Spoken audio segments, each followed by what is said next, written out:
오늘은 대림절 넷째 주일, 임마누엘이라는 제목으로 말씀을 나눕니다. 오늘 성경에 그 예수라는 이름이 하나님이 지어주신 이름이라고 말씀하고 있습니다. 21절에 아들을 낳으리니 이름을 예수라 하라. 천사가 요셉에게 해준 말입니다.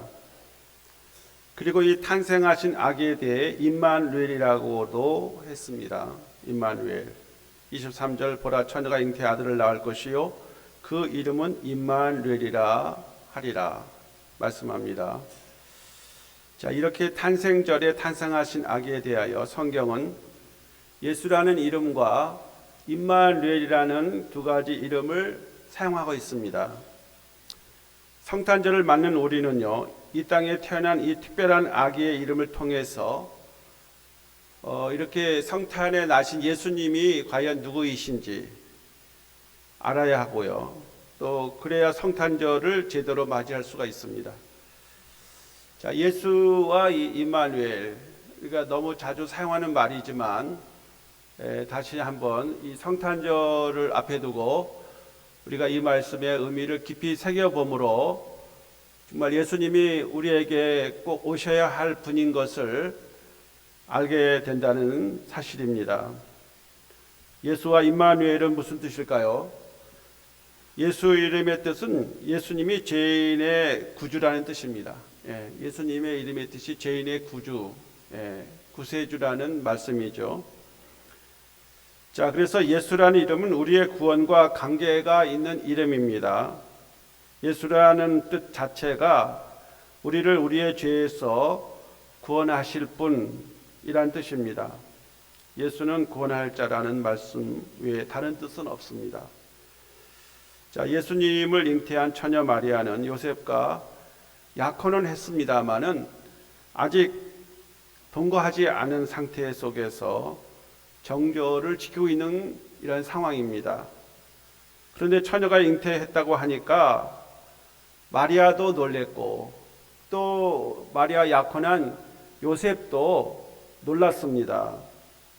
아니 어떻게 처녀가 잉태할 수가 있을까? 그래서 너무나 좀 당황스러워 가지고 그 관계를 빨리 이렇게 청산하고 헤어지려고 했어요. 그러니까 천사가 요셉에게 그 진상을 알려주었습니다.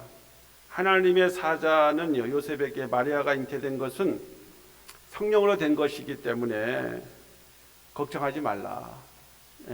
하나님이 이제 잉태시킨 것이고 또 하나님께서 잘 나게도 할 것이다 라고 하면서 그렇게 차처지정을 말해주고 태어날 아기의 이름까지 정해주었어요. 태어날 그 아기의 이름은 아들이고 그 아들의 이름은 예수라. 이렇게 미리 정해 주신 거죠. 자, 이렇게 요셉을 안시킨 천사가 다음으로 태어나실 아기의 이름을 이제 알려줬는데 아들을 낳으리니 이름을 예수라 하라. 이렇게 분명히 아주 일러주었어요. 아직 태어나기도 전에 아들을 낳을 것이고 그 아들의 이름은 다른 이름을 붙이지 말고 예수라고 이름을 붙이라는 거예요. 자, 성령으로 잉태된 내 약혼자 마리아가 이제 아들을 낳을 것이고 아들의 이름은 예수라 이렇게 제한다고 천사가 일러줬어요. 자, 그 뜻 또 일러줬죠. 이는 그가 자기 백성을 저희 죄에서 구원할 자이심이라 하니라고 했습니다. 자, 예수의 이름을 이렇게 천사가 다 일러줬고 또 그 이름의 뜻도 알려줬어요. 그가 자기 백성을 죄에서 구원하실 분이라고 하는 것입니다. 네, 그렇습니다. 예수님이 이 땅에 분명히 오셔야 할 이유는 자기 백성을 저들의 죄에서 구원하기 위해서 오셔야 했습니다. 이것이 기독교의 본질이고 우리의 신앙의 시작입니다. 로마서 3장 10절로 12절에 의인은 없나니 하나도 없으며 깨닫는 자도 없고 하나님을 찾는 자도 없고 다 치우쳐 한 가지로 무익하게 되고 선을 행하는 자가 없나니 하나도 없도다. 이렇게 로마서에서 사도 바울이 얘기했습니다. 자, 우리는요, 의인이 없다, 하나도 없다고 하는 이 어미로운 하나님 말씀에 무릎을 꿇지 않는 사람은 그리스도인이 될 수가 없습니다. 성경은 사람들의 마음을 사기 위해서 당신이 죄인이 아니다라는 이런 말을 하질 않아요. 예, 우리가 다 죄인인 것을 성경은 증언하고 있습니다. 그래서 우리는 죄를 논할 때 이 죄라는 것, 그것은 겉모양만 있는 것이 아니라는 사실이죠. 근본적인 죄성은 의사들의 수술용 메스가 들어갈 수 없는 영역에 있어요. 이것은 뭐 사람이 어떻게 수술해도 되지 않는, 어떻게 해볼 수 없는 이러한 죄라고 하는 것입니다. 자, 죄는 엑스레이에 찍히지 않는 영역에 있고 마음의 생각에 박혔기 때문에 그것을 떼어내고 제거하고 태워버릴 수가 없는 이러한 그 죄의 상태입니다. 참된 의사이신 예수 그리스도만이, 구주이신 예수 그리스도만이 이 죄를 위하여 십자가에서 죄 없으신 몸으로 필려 죽으시고 우리의 죄와 허물을 사하여 주셨습니다. 우리의 그 죄는요, 어떠한 그 방법으로도 죄를 없이 할 수가 없어요. 이거 뭐 수련을 쌓는다고 뭐 산에 가서 입산수도 해도 될 일이 아니고, 그리고 이 죄를 없이 하기 위해서 뭐 선행을 많이 베푼다고 해서 될 일도 아니고, 이 죄를 없이 하기 위해서 의지적으로 싸워서 될 일도 아닙니다, 여러분. 이 죄는 영원히 우리를 사망으로 이끌고 가는 결정적인 것이에요. 그렇기 때문에 하나님은 우리의 그 엄청난 악하고 그 허물진 우리의 죄를 없이 하기 위해서 하나님의 아들 독생자를 이 세상에 보내신 것입니다.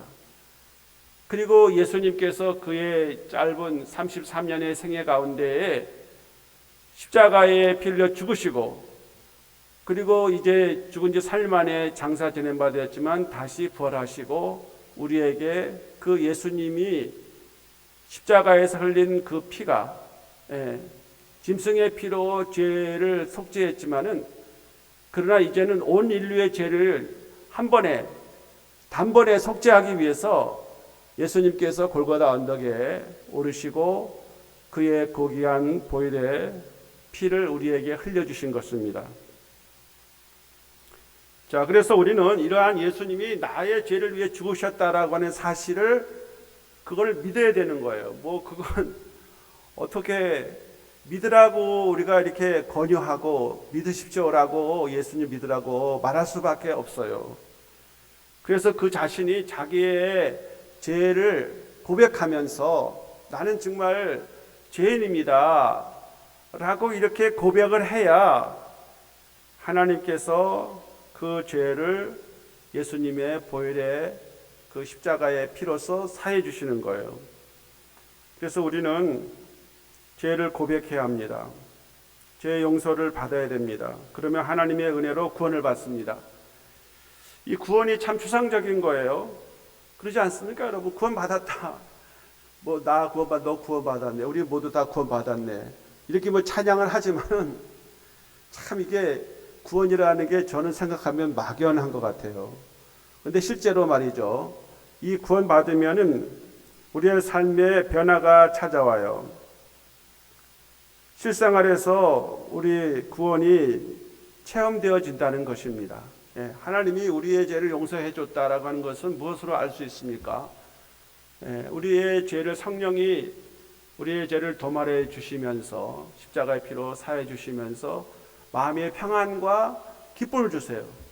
첫 번째 찾아오는 것은 우리의 죄 용서받았다고 하는 죄 사함의 은혜가 마음의 평안과 기쁨으로 오는 거죠. 그 다음에 우리의 생활, 실제 생활 상황 속에서 구체적으로 임하는 거예요.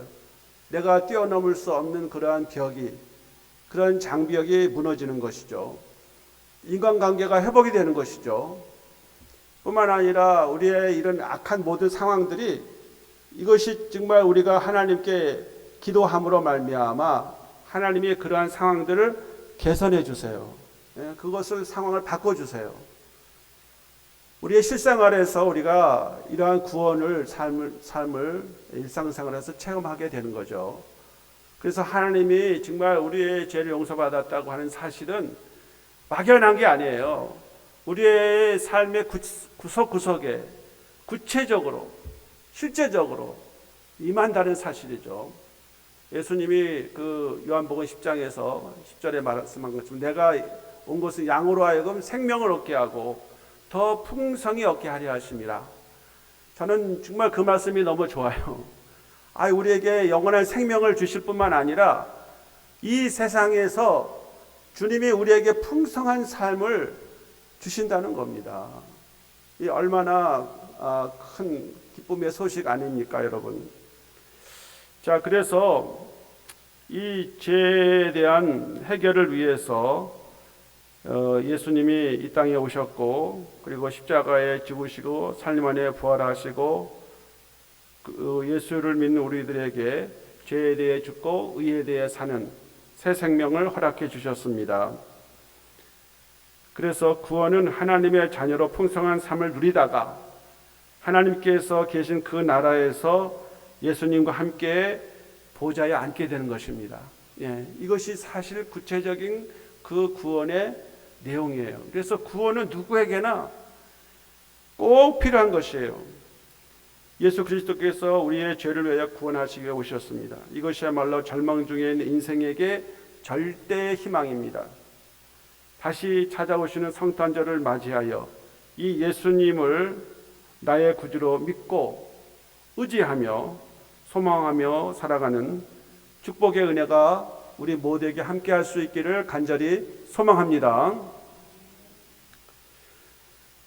네, 두 번째로 임마누엘입니다.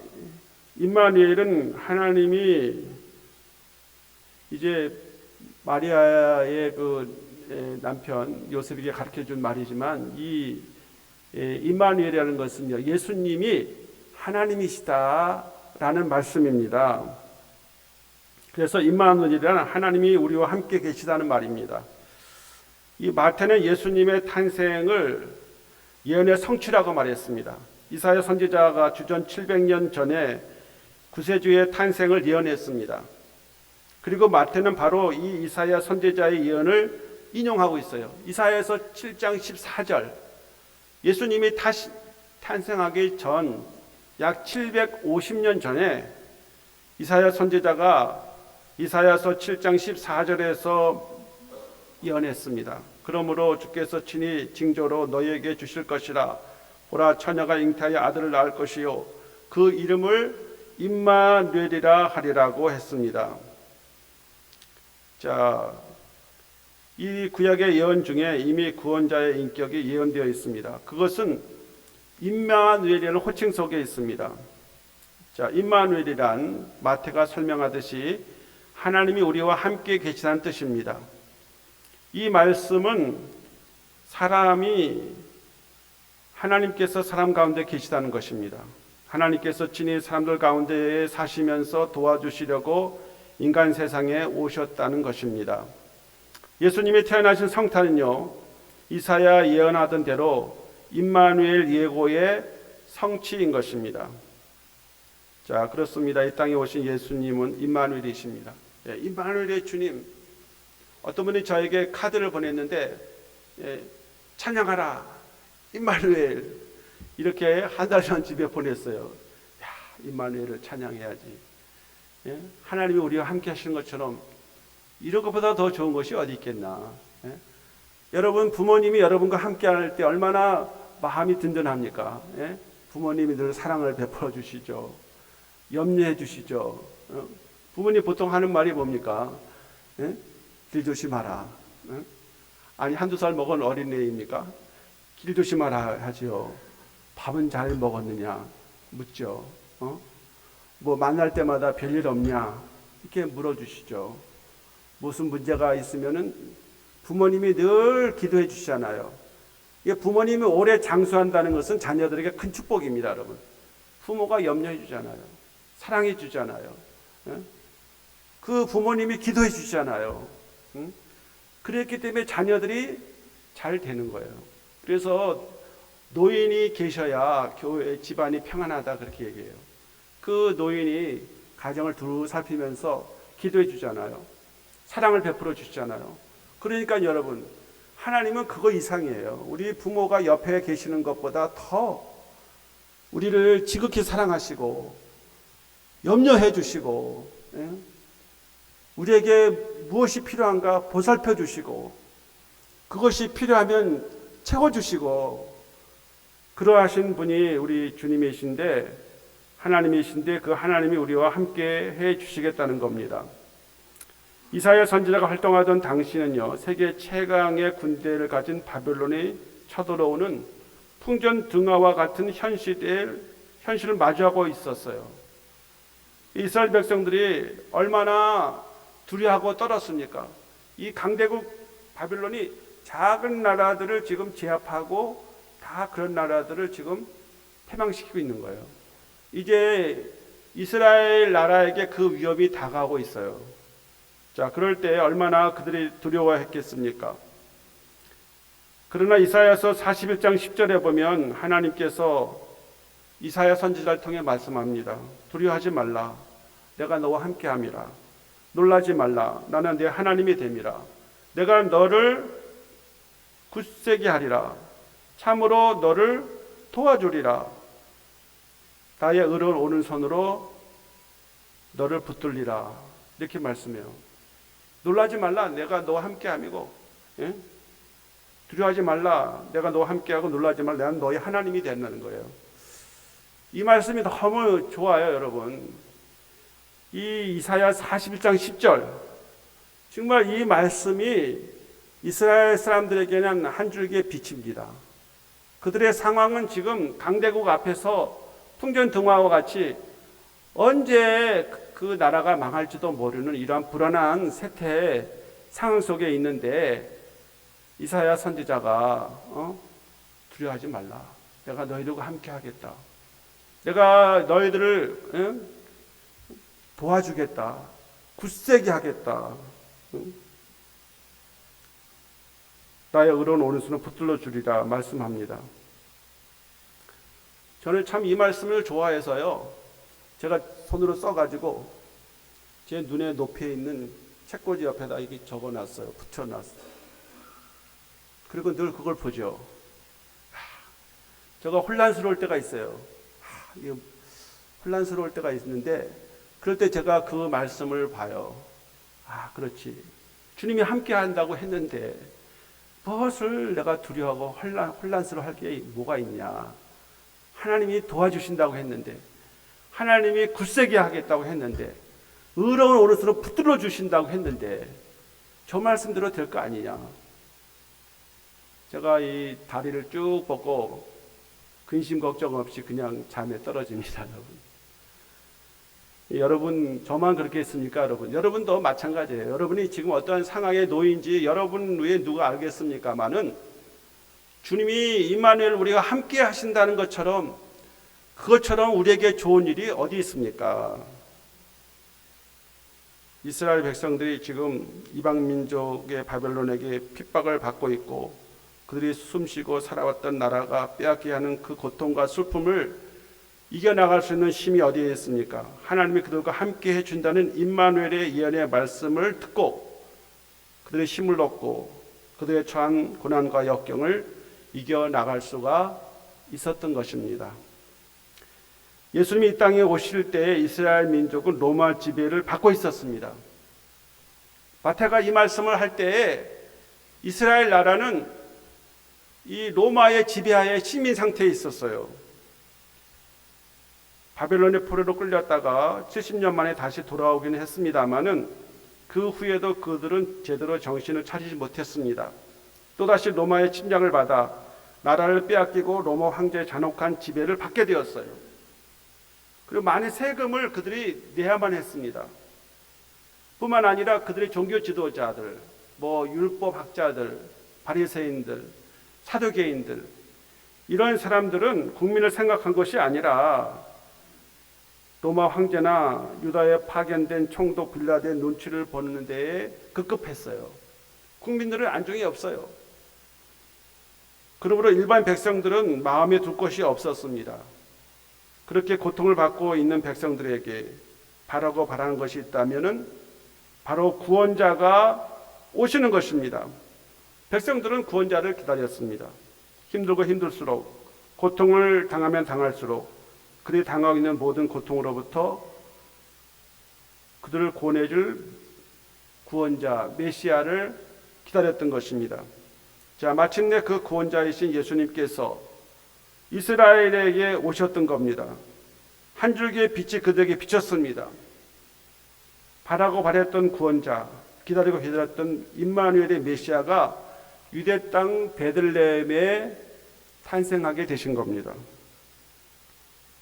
자, 우리는 이제 성탄의 계절을 맞이하면서 3일 후에 성탄절을 맞게 될 것입니다.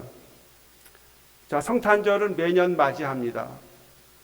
자, 이럴 때 우리는 우리의 구원자로서 임마누엘 하시기 위해서 예수님을 다시 한번 기쁘게 맞이하는 성도가 되어야 할 것입니다.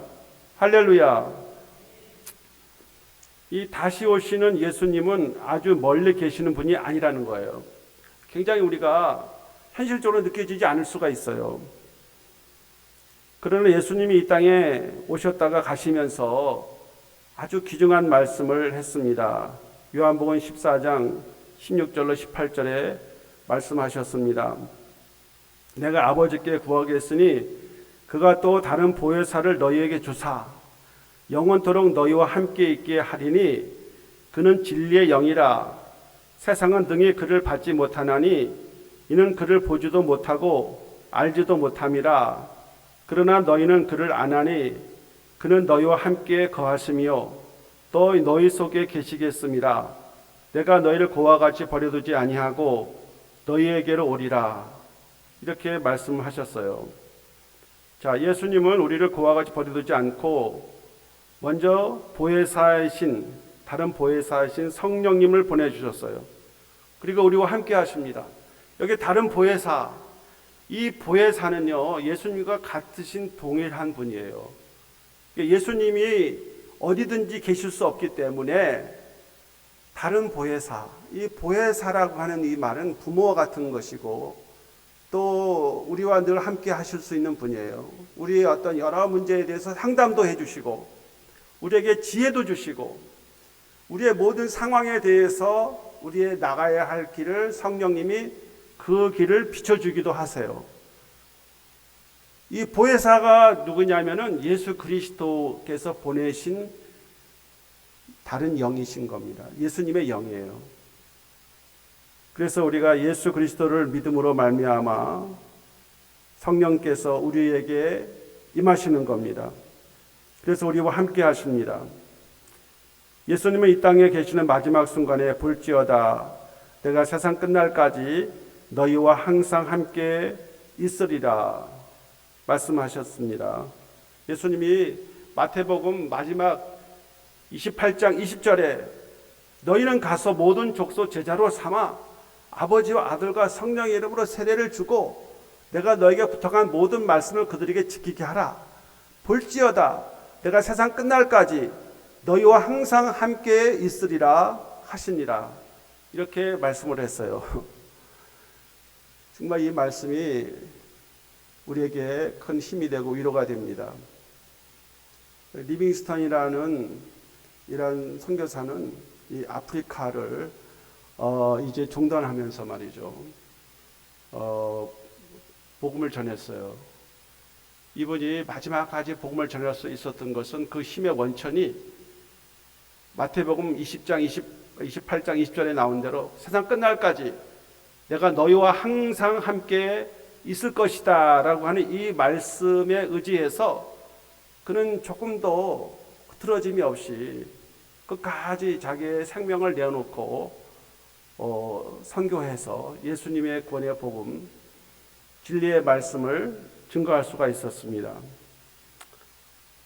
사랑하는 성도 여러분, 우리 예수님께서 이 땅에 하늘 보좌를 내려놓으시고 우리를 구원하시려고 찾아와 주셨습니다. 구원자로 예수님으로 오셨습니다. 그리고 우리 곁에 계시고 동행하신다는 그 의미로서 임마누엘 하시는 겁니다. 이 임마누엘의 그 역사는 신비입니다. 이 신비의 역사가 오늘 우리의 처해 있는 상황, 우리 대한민국의 이러한 혼탁한 이러한 상황 속에 임마누엘 대신 예수님이 오셔야겠습니다. 뿐만 아니라 오늘 우리의 상황 속에 우리가 처해 있는 우리의 모든 이런 현실 속에 성탄하시는 그 아기 예수님의 임마누엘이 우리에게 함께해야 할 것입니다.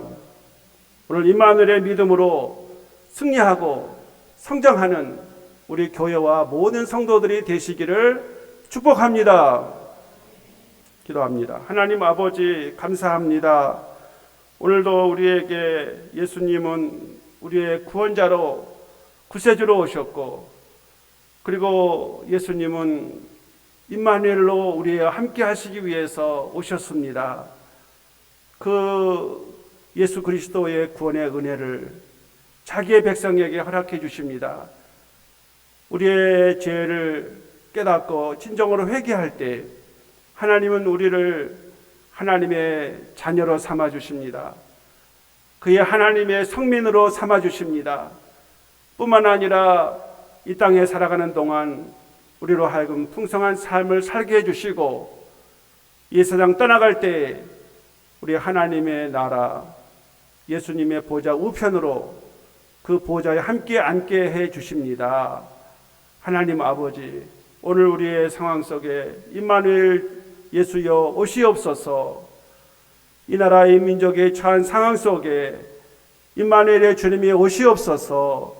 이 민족에게 구원의 은혜를 체험하게 하시고 오늘 이 땅에 예수님을 맞이하여 정말 주님을 마음속에 나의 주, 나의 하나님으로 구세주로 영접하는 성도들에게 밝아오는 2025년에도 함께 하시는 그 은혜 속에 믿음으로 승리하며 우리의 삶이 더욱 아름다워지고 신앙적인 성장과 성숙이 있어지도록 역사하여 주시옵소서. 예수 그리스도의 이름으로 기도하옵나이다. 아멘.